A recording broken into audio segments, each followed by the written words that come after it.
आता 10 ते 12 वर्षापासून मी इथे फिरत आहे, कारण 2012ला मी इकडनं निवडणुका लढवल्या होत्या. त्यावेळेला वंचित बहुजन आघाडीतून मी निवडणुका लढली. ती माझी सुरुवात. आणि त्यावेळेला जेव्हा मी प्रभागात फिरली, तर माझा जन्म दैसरचाच आहे. परंतु त्यावेळेला मला पहिल्यांदा कळालं की ह्या प्रभाग क्रमांक 3 मध्ये मुंबई सारखा एरिया असताना सुद्धा आजही लोक लाईट पाण्यापासून वंचित आहेत. आजही तिकडे गटारांची दुरावस्था आहे. आणि बऱ्याचशा प्रमाणामध्ये म्हणजे तिकडे पार्किंगचे प्रॉब्लेम असतील, तिकडे महिलांना शौचालयाचे प्रॉब्लेम असतील, अशा बऱ्याचशा गोष्टी माझ्या तिकडे निदर्शनास आल्या. त्याच्यामुळे आणि सर्वात महत्वाचा एरिया म्हणजे प्रश्न असेल तर तिकडे तुम्हाला फॉरेस्टचा मुद्दा वाटतोय. की आता मध्यंतरी तुम्हाला सर्वांना माहिती आहे की फॉरेस्टचं जे मध्यंतरी आपण एक हे उभं केलं होतं आंदोलन, त्याच्या अनुषंगाने त्या लोकांनी म्हणजे फॉरेस्टच्या अधिकाऱ्यांनी सांगितलं होतं की पहिले जे कमर्शियल आहे ते तोडायचं आणि त्याच्यानंतर म्हणजे स्थानिक आहेत त्यांना मग रिडेव्हलपमेंट करणार.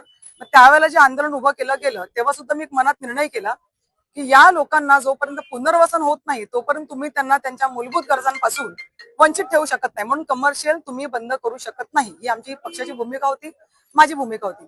असे एक ना अनेक प्रश्न आहेत 3 नंबर प्रभागामध्ये आहेत, तर ते सर्व सोडवण्याचा प्रयत्न, एक प्रामाणिक प्रयत्न मी करीन. तुम्ही माझं सोशल मीडियाला काम बघू शकता. काही उमेदवार आज फक्त नगरसेवकचे इलेक्शन आले म्हणून येतात आणि भरपूर आश्वासनं देतात. मी 10 ते 12 वर्ष लोकांची कामं केलेली आहेत. नगरसेवक जे कामं करतात त्यांच्यापेक्षा पण पुढे जाऊन मी कामं केलेली आहेत. आणि मी आश्वासनं देत नाही, मी वचनं देते. माझा वचननामा सुद्धा तुमच्या घरी येईल आणि जी वचनं मी दिलेली आहेत ती मी वचनं 100% पूर्ण करणार सुद्धा.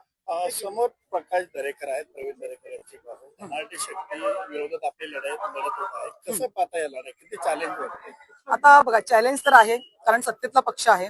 परंतु मला माझ्या कामावर, माझ्या जनसंपर्कावर, माझ्या पक्षप्रमुखांवर, माझ्या शिवसेनेवर, शिवसेना उद्धव बाळासाहेब ठाकरेवर आणि निष्ठेवर, निष्ठा पैशाने विकत घेता येत नाही. एवढे वर्षाची मी लोकांची कामं केलेली आहे. 3 नंबरची मी स्थानिक उमेदवार आहे. आज तुम्ही सर्वजण पाहू शकता की 3 नंबर हा ओपन वॉर्ड असून सुद्धा पक्षप्रमुखांनी माझे कामं बघून एक महिला असून सुद्धा मला तिकडे उमेदवारी दिलेली आहे. त्याच्यामुळे शिवसेनेमध्ये काम पाहिलं जातं, महिला किंवा पुरुष ह्याचा भेदभाव कधीच केला जात नाही. आणि जो काम करणारा शिवसैनिक आहे, मग सामान्य घरातला जरी असेल तरी साहेब त्याच्या मागे टिळा लावून त्याला नगरसेवकसाठी पुढे आणतात. त्याच्यामुळे नक्कीच आव्हान भरपूर आहेत.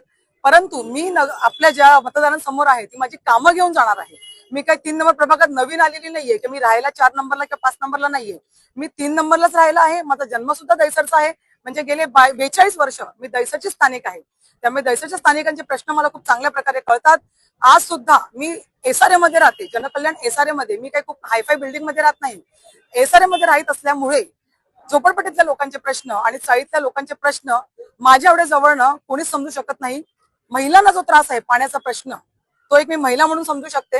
आणि त्याच्यामुळे मला तरी वाटतं उद्धव साहेबांनी आज मला ही संधी दिलेली आहे. तर त्या संधीचं मी माझ्या कामांच्या बळावर, जी मी 10 ते 12 वर्षात लोकांची कामं केलेली आहेत, त्या कामांच्या बळावर मी नक्कीच जिंकेन, हा मला आज आत्मविश्वास आहे. आपण वारंवार आता बोलताना म्हटलात की मी माझा जन्म त्या मतदारसंघाचा झाला, मी बाहेरची नाही. समोरचे उमेदवार बाहेरून आले असं आपल्याला माहिती आहे, प्रचाराचा मुद्दा हाच असेल? नाही, सर्वप्रथम मी असं म्हणाली की मी दैसरचीच आहे. मी ह्या प्रभागामध्ये लग्नाच्या नंतर आले. 2004 साली माझं लग्न झालं, पण माझा दैसरचा जन्म आहे, दैसर गावठण. म्हणजे लग्नाआधी मी राहिला होती वेस्टला, लग्नानंतर मी आली ईस्टला. तर 2004 पासून आज तुम्ही बघू शकता 2025 आहे. एवढे वर्ष मी 3 नंबर प्रभागामध्ये राहते आणि नुसती राहतच नाही तर पूर्ण प्रभाग मी पालथा घालते. तुम्ही माझा सोशल मीडिया बघा, कारण का मला खोटे आश्वासनं द्यायला आवडत नाही की मी फक्त बोलणार मी हे केलं ते केलं. मी जे केलं आहे तेच मी खरं बोलणार आणि हाच माझा सत्याचा मार्ग मला एक दिवस विजयाच्या ह्याच्यावरती वाटेवर घेऊनच जाईल, अशी मी आशा बाळगते.